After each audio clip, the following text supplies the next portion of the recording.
Agindo Deus, quem impedirá? Uma palavra de fé, esperança, amor e prosperidade para a sua vida. Mensagem de Deus para o seu coração.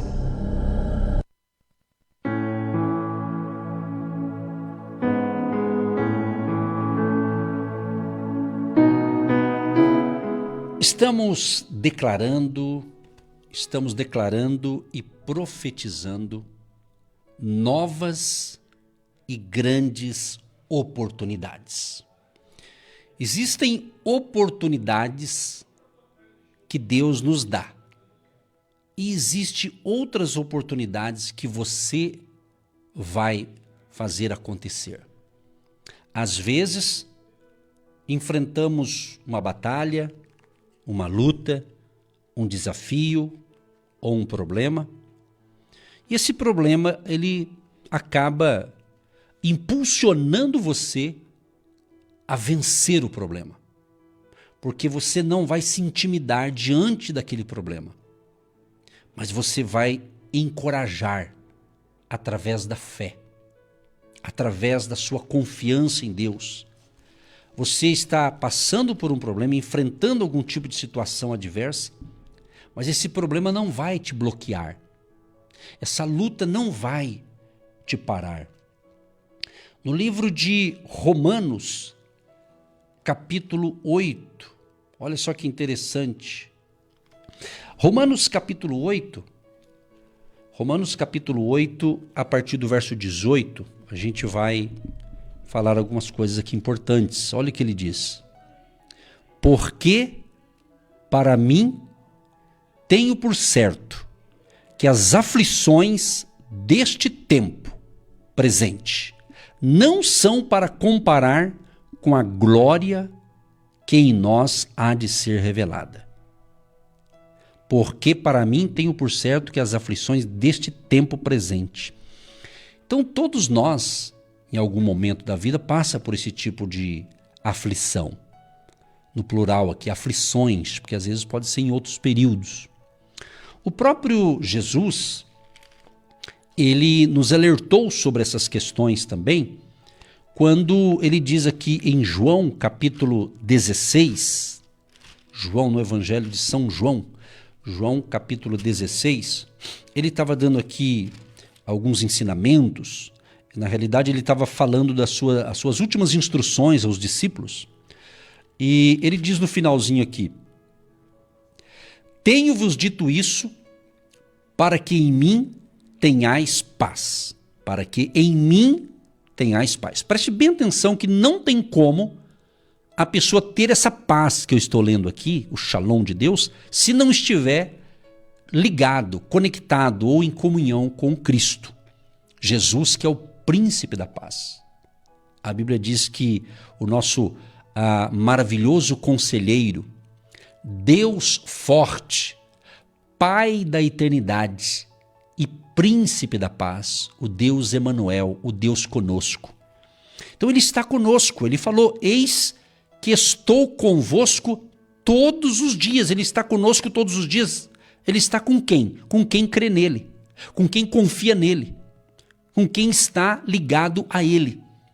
Então Jesus diz, tenho-vos dito isso o quê? O que ele ensinou em todo o capítulo 14, 15, 16 aqui de João, ele deu muitos ensinamentos e ele faz como se fosse uma conclusão da sua explicação, da sua mensagem, né?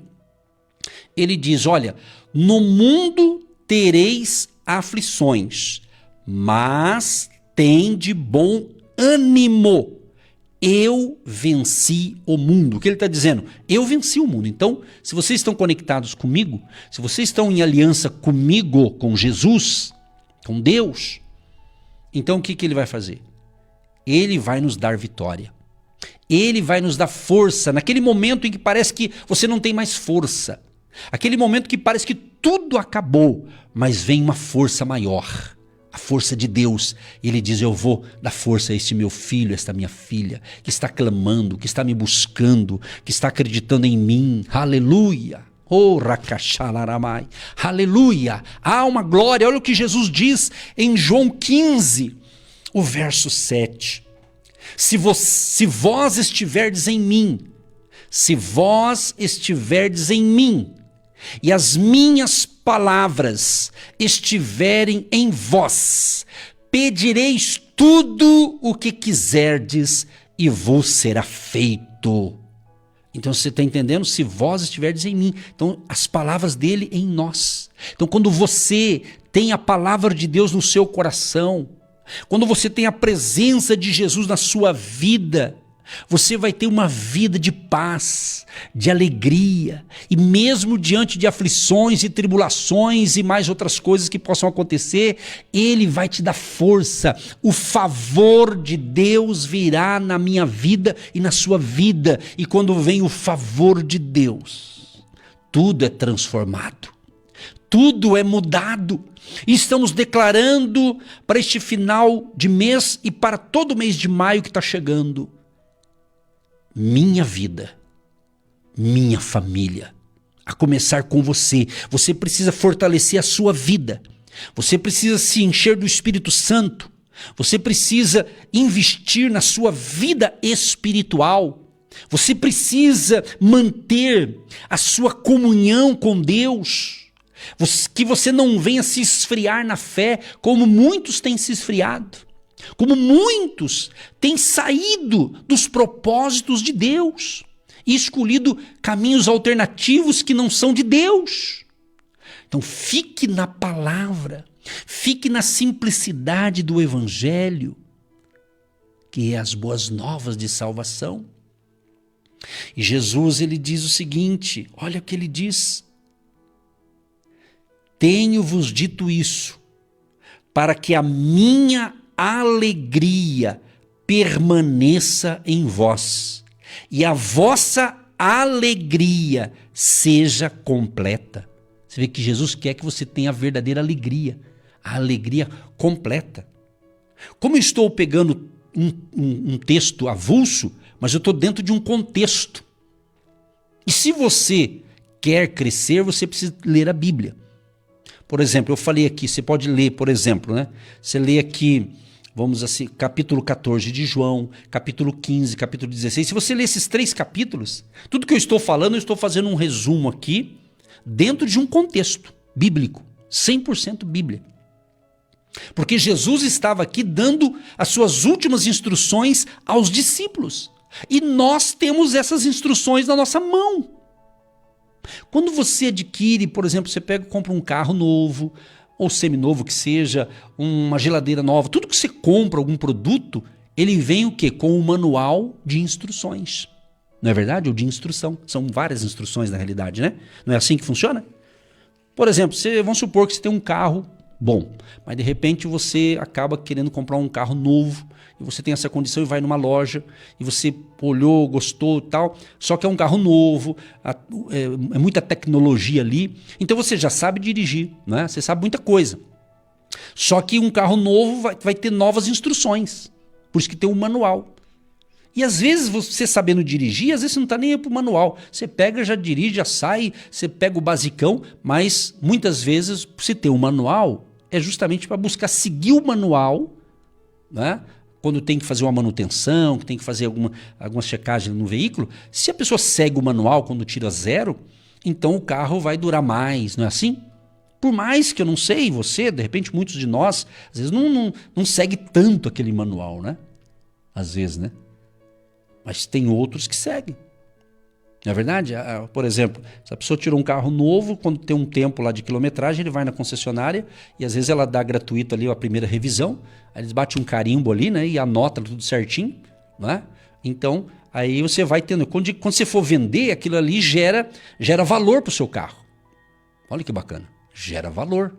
Porque, olha, foi feito certinho as manutenções, a troca de óleo, tudo, né? Então, quem consegue fazer isso, claro que o seu carro vai ter mais valor do que aquele outro que ficou meio largadão lá. Trazendo para o que nos interessa agora, que é a Bíblia, a Palavra de Deus, nós temos o manual de sucesso da nossa vida, é as Escrituras. Você pode até ter preguiça de ler o manual do teu carro, ok, mas não tenha preguiça de ler a Bíblia, que é a Palavra de Deus e aqui tem as instruções para você durar bastante, para você viver bem, para você viver feliz de verdade. Entendeu? É assim que funciona. Então, quando você ouve a palavra, eu conheço pessoas que se entregaram a Cristo, se converteram, e elas falam, pastor, por que eu não me converti quando era mais novo? Eu falei, olha, chegou a tua hora agora, ou porque quando você era mais novo você não deu voz para Deus, né? Mas Deus foi misericordioso e te salvou agora, tudo bem, importante que está salvo. Então é assim. Então quem se converte conforme a idade dele, depois ele vai falar, puxa vida, por que eu não conheci Jesus quando eu tinha 18 anos, 20 anos? Pois é, tem gente que não sabe o que está perdendo. Então, meu amado, se você ainda não se entregou totalmente a Cristo, hoje é dia de salvação, hoje é o dia de você se entregar e dizer, Jesus, eu te amo. Eu acordei de madrugada, aí quando você acorda, você vê um pensamento, aí quando eu acordei eu virei do outro lado querendo dormir de novo, aí eu falei assim, Jesus, eu te amo, o senhor sabe disso, né? Eu falei para ele, estou falando a verdade, não vou inventar nada aqui, graças a Deus, falo a verdade. Né? Eu disse, Jesus, eu te amo, em pensar, eu falei, Jesus, o senhor sabe que eu te amo, cuida de mim aí, cuida da minha família, eu quero acordar cedinho para ir no rádio pregar a tua palavra, então cuida de mim aí, Senhor, eu te amo demais, hein? O senhor sabe disso. Eu falei para ele, e ele sabe, Jesus sabe quando você fala alguma coisa para ele te conhece, ele sabe quando você fala algo e realmente ele sabe que você foi verdadeiro. E ele sabe quando você está querendo, né, dar uma enganadinha. Né? Porque de Deus não dá para enganar, evidentemente. Né? Então ele sabe quando você declara o seu amor. Ele sabe que você pensou assim, puxa, pastor, eu acordei de madrugada, fiquei preocupado e fiquei meio desesperado. Então ele também sabe que você ficou desesperado. Mas Jesus não está necessariamente triste com você porque você está desesperado. É porque talvez você não tenha a fé que eu tenho. Porque existem níveis de fé. Dependendo do que você está enfrentando, você tem uma fé. Se você tiver que enfrentar novos desafios, você tem que calibrar a tua fé. Gostou desse termo? Calibrar a fé? Hoje eu estou usando uma ferramenta material para trazer para o espiritual, daí o pessoal entende melhor. Mas o carro, voltando ao carro, ele pode ter os 4 pneus zeradão, que é o ideal, né? Tá, o pneu bom. Mas você tem que calibrar. Vamos supor que você pega um carro hoje e está com o pneu bem calibradinho. Você não pode calibrar ele daqui 30 dias. O correto é você dar uma olhada. Ou semanal, mais ou menos isso, né? Você tem que ver ali se está tudo. Às vezes ele deu uma murchadinha. Aí você tem que calibrar. Por quê? Calibrando dá mais estabilidade, o pneu dura mais. Não é? Tá certo? Hoje, se tiver alguém de concessionária me ouvindo, eu falo, ô, pastor Edson, está especialista. Mas eu estou querendo trazer para a fé, meus irmãos, meus amados e queridos ouvintes. Você precisa calibrar a tua fé todo dia. Você não pode murchar na fé, ficar murcho. Desanimado. Ah, hoje eu estou desanimado. Hoje a minha fé não está boa. Não, meu. Você pode até chorar. Você pode até chorar de alegria, às vezes até de tristeza, mas não pode ficar esse chorão, ficar chorando aí. Calibra essa fé. E hoje, você que está me ouvindo agora, você está calibrando a tua fé. Como é que eu calibro a fé? Através da palavra de Deus, minha gente. Não é através de palavras motivacionais, que é boa, eu gosto disso, do motivacional, né? Essa linguagem moderna do dia de hoje é bacana, eu também gosto, até eu falo algumas palavras motivacionais, mas tem que ter o poder de Deus nessas palavras, tem que ter a palavra de Deus. Em Romanos, um texto que eu leio todo dia, quase que eu estou falando, parece que estou repetindo, Romanos 10, 17. O que diz Romanos 10, 17? Porque a fé vem pelo ouvir, e o ouvir pela palavra de Deus. Está escrito aqui, ó. Romanos capítulo 10, verso 17. De sorte que a fé vem pelo ouvir, e o ouvir pela palavra de Deus. O verso 13 do capítulo 10 de Romanos diz, porque todo aquele que invocar o nome do Senhor será salvo. Como, pois, invocarão aquele em quem não creram? E como crerão naquele de quem não ouviram? E como ouvirão se não há quem pregue? E como pregarão se não forem enviados? Como está escrito, quão formosos os pés dos que anunciam a paz, dos que anunciam coisas boas. Mas nem todos obedecem ao evangelho, pois Isaías diz, Senhor, quem creu na nossa pregação? Você está entendendo? Ó? Nem todos obedecem ao evangelho. Mas o evangelho tem que ser pregado, tem que ser anunciado. E eu disse para Jesus, quando ele me chamou para o santo ministério pregar a palavra, eu disse, Senhor, vou me dedicar 100% a isso. E não vou me envolver em outras coisas. E estou cumprindo o que eu falei para ele. Mas sabe por que eu estou cumprindo? Porque ele disse, é eu que te chamei, eu que te escolhi e eu que te nomeei as nações. e assim eu vou te usar aonde eu quiser. Então, se eu estou fazendo algo, não é porque eu sou bom, é porque Deus é bom, Deus é maravilhoso, e Deus chama, e aquele que Ele chama e dá uma missão, Ele capacita e Ele provê tudo que é necessário para aquela pessoa cumprir a sua missão nesta terra. Quem sabe você está se sentindo, pastor, eu estou aqui, ninguém está me vendo, ninguém está me enxergando, eu não estou sendo notado por ninguém. Não tem problema. Deus está notando você. Deus está de olho em você. Oh, rakashalaramai. Aleluia, está forte a glória de Deus. Eu sinto a presença do Senhor. Ele está aqui comigo. Certamente Ele está aí com você, porque Ele está chegando aí através das ondas amigas, dessa ministração, desta palavra. E é claro, Deus é onipotente. Ele tem todo o poder nos céus e na terra. Ele é onisciente, Ele sabe de tudo. Tudo que passa na mente do ser humano, Ele já sabe. Ele é onipotente, onisciente, Ele é onipresente. Ele está aqui comigo, Ele está com você aí na Alemanha, nos Estados Unidos, no Japão. Ele está em todo o planeta Terra. Ele está na lua, nas estrelas. Ou seja, Deus está no controle de todas as coisas. Ai, que gostoso saber que seguimos um Deus que está no controle de tudo, sabe de tudo e nos ama. E Ele nos amou primeiro. E se eu disse, se você disse, se você falar, eu amo a Jesus, Ele está dizendo para você, eu te amei primeiro. Sempre Deus é primeiro, porque Ele nos amou primeiro. Ele tem um amor tremendo para comigo e com você. Por isso que você está ouvindo. Talvez alguns estão pensando, meu Deus, por que eu não descobri essa programação antes? Pois é, chegou a tua hora, a hora da virada, a hora da mudança, a hora de você alavancar, crescer, desenvolver. Porque com Jesus é muito mais fácil, mas muito mais fácil resolver os problemas que todos nós enfrentamos, cada um de um jeito. Mas com Jesus é muito mais fácil, com certeza. Com certeza, eu sei o que eu estou falando. Graças a Deus, eu conheci Jesus bem cedo. E às vezes eu vejo assim testemunhos de pessoas assim que não caminhavam com Jesus, tinham uma vida toda atrapalhada. Aí essa pessoa se converte, Jesus muda, transforma. Aí ela conta o que ela era antes e como ela é agora. E agora ela fala, olha como eu sou feliz. Eu e alguns outros, talvez que estejam me ouvindo, tiveram um privilégio de nascer num lar cristão. É o meu caso. Então eu nasci. Mas não é porque você nasce num lar cristão, você tem que ter as suas próprias experiências. Inclusive você que é pai, você que é mãe, que tem filho, filha, jovem, ore por eles. Mas não é porque ele é teu filho que tudo está garantido. Ele tem que nascer de novo. Ele tem que se entregar a Cristo. Não é porque talvez ele frequenta uma igreja ou vai num culto, achar que ele está salvo, não. Achar que as pessoas que servem a Deus num local físico, achar que está garantido também não. Que quem sabe do nosso coração é o Espírito Santo. Ele conhece a nossa vida. Não adianta a pessoa cultuar a Deus num dia e nos outros dias da semana fazer tudo errado e meramente um ritual religioso. Ritual religioso não salva ninguém. Entendeu? Vida com Deus é vida dinâmica. Cada dia é uma novidade de vida. Novidade de vida. Deus é assim.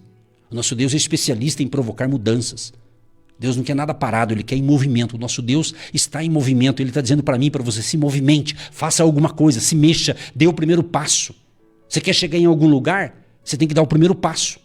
Ah, mas eu tenho que dar 1000 passos. Então, dê o primeiro passo. Aí vai ficar faltando 999. Depois, no outro dia, você dá um passo. É o passo da fé, é a escada da fé. É assim, a gente vai crescendo gradativamente. Eu mesmo, nascendo no lar cristão, me lembro até hoje. Eu tinha 14 anos. Com 14 anos, ganhei uma Bíblia.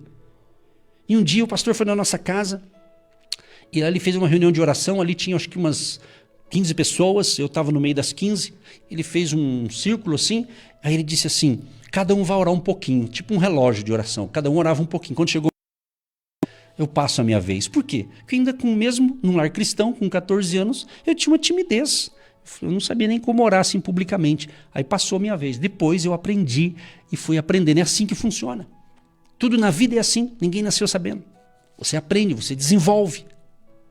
Então, seja bem menos religioso, mas seja um cristão de verdade.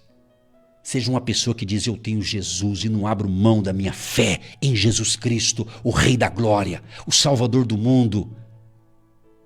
E um dia Ele voltará. Ele prometeu. Eu vou, mas volto. Eu vou, mas volto buscar vocês. Porque nós temos o lar eterno, nós somos eternos. Você é uma pessoa eterna. Você tem o DNA de Deus dentro do seu coração. Você tem uma partícula de Deus dentro de você. Todos nós temos. Somos corpo, alma e espírito. Deus habita dentro de nós. E João 15, verso 11, eu acho lindo isso aqui. Tenho-vos dito isso para que a minha alegria permaneça em vós. Ele estava dando instruções para os discípulos, mas isso aqui é para nós também, óbvio. E a vossa alegria seja completa. Só que daí ele dá um mandamento, que isso aqui está precisando pregar muito por aí. João 15, verso 12. O meu mandamento é este. O mandamento de Jesus. O meu mandamento é este. Que vos ameis uns aos outros, assim como eu vos amei. Que vos ameis uns aos outros. Então a gente vê como está escasso esse amor em muitos lugares. Minha vida, minha família. Deus quer esse amor verdadeiro em mim e esse amor venha também entrar na vida da minha família, das pessoas que me ouvem. Você que está me ouvindo, certamente essa fé, esse amor que nós estamos ministrando aqui, ele está chegando até o teu coração, até a tua vida. Agora eu vou dar uma dica para você que fica pensando assim, pastor, mas eu amo as pessoas. Amados, aquilo que a gente faz, a gente não precisa falar necessariamente, a não ser quando é um testemunho, né? Mas se você ama, continue amando. Porque às vezes a pessoa escuta essa palavra e diz assim, mas eu faço tanta coisa certa, eu faço assim, eu faço assado, mas ninguém parece que está me reconhecendo. Mas espera lá, afinal de contas, você está fazendo para ter merecimento humano? Amado, faça. A Bíblia diz que tudo que nós formos fazer, faça como sendo para o Senhor, ou seja, para Deus. Quando você tem essa perspectiva, você se torna um funcionário melhor, um empregado melhor, um patrão melhor, uma pessoa melhor, um marido melhor, uma esposa melhor. Porque você olha por uma outra ótica, não pela ótica humana. Às vezes a gente tem que fazer algo para alguém e às vezes não dá vontade. Mas quando você fala, não, eu preciso fazer. Aí você pergunta para Jesus, Jesus, eu faço ou não faço? Eu vou ou não vou? Então, quando você tem esse entendimento espiritual, você fica mais sensível para ouvir a voz de Deus. E você se torna também uma pessoa misericordiosa. Você tem que aprender isso. Isso você aprende andando com Jesus. Isso não existe uma técnica. Existe o quê? Instruções de Deus contidas nas Escrituras. Ele diz, amai-vos uns aos outros. Você pode até não gostar de alguém, você pode até não aceitar alguém, mas ame aquela pessoa. Eu posso amá-la sem necessariamente concordar com as ideias malucas que ela tem. Porque um dia Jesus vai transformar aquela pessoa. Entende? É assim que funciona. Porque a Bíblia diz assim, se você ama quem te ama, não tem mérito nenhum. Se você diz, eu amo fulano e o fulano também te ama, não tem mérito. Mas ele está dizendo, ame até aqueles que não te amam. Ame aqueles que te aborrecem. Orai pelos que vos perseguem, abençoai os que vos maldizem. Não é verdade? Quando a gente está em união com alguns irmãos da fé, né, e todo mundo fala na sua sinceridade, eu amo fulano, é tão gostoso, né? Que a gente vê que há um clima de verdade ali. Mas é claro, aí é mais fácil. Mas e aquele que não te ama? E aquele que talvez um dia te abandonou, te deixou para lá? Mas Jesus está dizendo, olha, perdoa. Ame essa pessoa. Então, eu estou dizendo para você, à luz das Escrituras, da Palavra de Deus, debaixo da unção do Espírito Santo, que amar alguém que você não topa, você deve amá-la. Não quer dizer que você vai ter um baita de um relacionamento, porque às vezes houve um atrito, às vezes houve um conflito, às vezes teve um problema ali chato, né, que aconteceu. Então, que o amor de Cristo que está dentro de você, você possa olhar para aquela pessoa que talvez te prejudicou. Porque talvez foi ao contrário, porque todos nós achamos que todo mundo prejudica a gente, mas a gente esquece que a gente também falha. Eu falho, você falha, nós falhamos, todo mundo falha. Entendeu? Então a gente às vezes tem que colocar no lugar do outro. Se você está se sentindo de vítima, que alguém te prejudicou, eu te falo, se fosse você que tivesse prejudicado aquela pessoa, qual seria o seu comportamento? Quando eu consigo me colocar no lugar do outro, aí eu vou usar de misericórdia. Mas se eu não conseguir fazer isso, eu vou querer o quê? Pagar com a mesma moeda. Eu vou querer dar o troco na mesma proporção. Mas quem caminha com Jesus não é assim. O mundo sem Deus diz, se deu um pé do vidro, né? Não literalmente, né? Dá o troco. Outros dizem para você, você é bobo, você fica aguentando desaforo, você é isso. Amado, eu sei que cada caso é um caso. Mas quando de fato ter o amor de Cristo não é a gente ser bobo, não é a gente ser manipulado pelos outros, isso é outra coisa. Mas quando você tem esse amor de Cristo aqui, essa alegria verdadeira, você até parece que não tem problema. Porque você não revida, você não paga com a mesma moeda. Entendeu? E Deus vai honrar você quando você faz a coisa certa. Quando você faz a coisa certa, que Deus está dando essa instrução para a gente, quando a gente faz a coisa certa, a gente é recompensado no tempo de Deus, no tempo certo, na hora certa. Espero que essas palavras estejam sendo entendidas por você.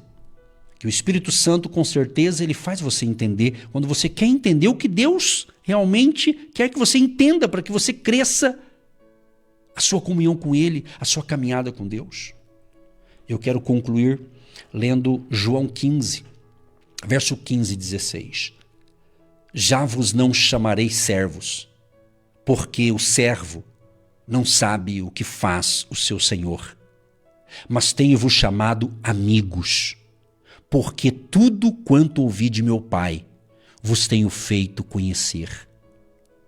Não me escolhestes vós a mim, mas eu vos escolhi a vós, e vos nomeei, para que vades e deis fruto, e o vosso fruto permaneça, a fim de que tudo quanto em meu nome pedirdes ao Pai, Ele vos conceda. Isto vos mando, que vos ameis uns aos outros. Se o mundo vos aborrece, sabei que, primeiro do que a vós, me aborreceu a mim. Se vós fosseis do mundo, o mundo amaria o que era seu. Mas, porque não sois do mundo, antes eu vos escolhi do mundo. Por isso é que o mundo vos aborrece. Entendeu? E assim ele prossegue o ensinamento dele. Aí no final ele diz assim: mas quando vier o Consolador, que eu da parte do Pai vos hei de enviar, aquele Espírito da verdade, que procede do Pai, testificará de mim. E vós também testificareis, pois estivestes comigo desde o princípio. Olha só, é lindo demais. Eu aconselho você a ler os evangelhos. Leia o João para você ver. Todos os evangelhos. A Bíblia tem 66 livros. Mas quando eu recomendo um livro específico, porque é a mensagem do momento aqui para você entender. Então, muitas coisas na tua vida ainda não foi para frente porque você só quer que Deus resolva os teus problemas e você não está afim de ter intimidade com Deus. Então, você tem que ter intimidade com o Pai, intimidade com Jesus, com o Espírito Santo. É Deus falando, e Jesus já enviou o Consolador, Ele está conosco. E se esse mundo aqui na Terra que nós estamos habitando, se tem tantos problemas acontecendo e tanta coisa que entristece a gente, agora você imagina se não tivesse o Espírito Santo em nossa vida. Aí seria um caos. E saiba que um dia, quando Jesus vier nos buscar, que nós queremos no arrebatamento, o Espírito Santo vai sair da terra também. Aí, meu amigo, aí a coisa vai pegar. Aí não tem mais o Espírito Santo. Mas estamos vivendo na dispensação da graça, na dispensação do Espírito Santo. E esse é tempo de salvação. Então declare: eu e minha casa serviremos ao Senhor. Este é o projeto para esse final de mês e para todo mês de maio. Minha vida, minha família, Deus agindo e operando maravilhas na sua vida, através de sua vida, em toda a sua casa. Deus abençoe a todos nós, em nome de Jesus. Você que se identifica com o nosso ministério Agindo Deus, quem impedirá? E tem interesse em investir uma oferta missionária em nossa programação? Torne-se um agente de Deus e faça parte dessas pessoas de fé que semeiam com fé e vão colher o que semeiam. Anote: Banco do Brasil, agência 1243-2, conta corrente 68630-1. Que Deus prospere a sua vida. Agindo Deus, quem impedirá? De segunda a sexta, uma palavra para abençoar sua vida.